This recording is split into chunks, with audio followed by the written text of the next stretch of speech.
A reloading Ohio State defense, but reloading with very heavily recruited, highly touted, athletic young players.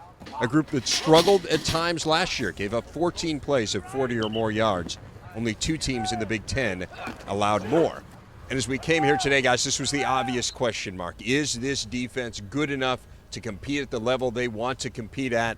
Howard, what's your take? You know, they're athletic enough. And again, I think it's ultimately about them getting the opportunity to get reps and be put in situations where they can go out and excel.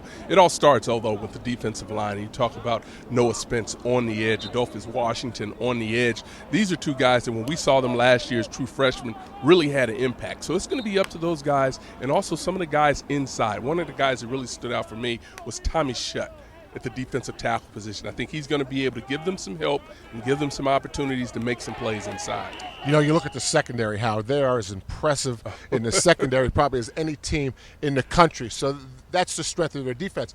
Linebackers, I think they need to develop depth. But when you talk about the young defensive line, here's the issue. A young defensive line will develop against the pass game long before they'll develop against the run game. So the challenge for this Ohio State defense, when you talk about championship situations, can they become a good enough front four against a downhill run?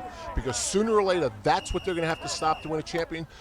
So early in the season against some spread teams, some pass teams, that front will be fine. We won't know how good that front is until someone tries to assault them in between the tackles. And again, everyone focuses on offense with Urban Meyer. He's had so much success, such an innovator on that side of the ball. But remember, his national championship defenses at Florida were awfully good. I mean, both in the top 6 nationally in terms of scoring D. So that's what it takes to play at that championship level. We've mentioned all the attrition up front. You only have one guy back on that defensive front 7 as a starter, and that, of course, is Ryan Shazier. He talked about how his role evolves as the returning leader.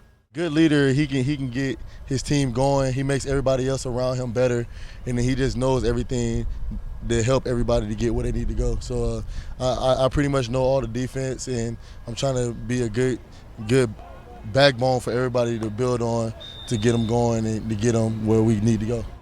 Tell us about the young guys up front. How are they doing? To be honest, I feel like these young guys are going to be in a lot of guys don't even know what's ahead of them because these guys, they might be some of the best I've seen.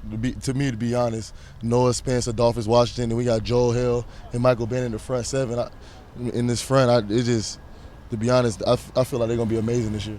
Closer look at the 6 starters they lost from last year's front 7. All had 40 or more tackles last season, accounted for 33 of their 64 tackles for loss, 16 of their 30 sacks as a group, so a little more than half of what OSU totaled in each of those 2 categories.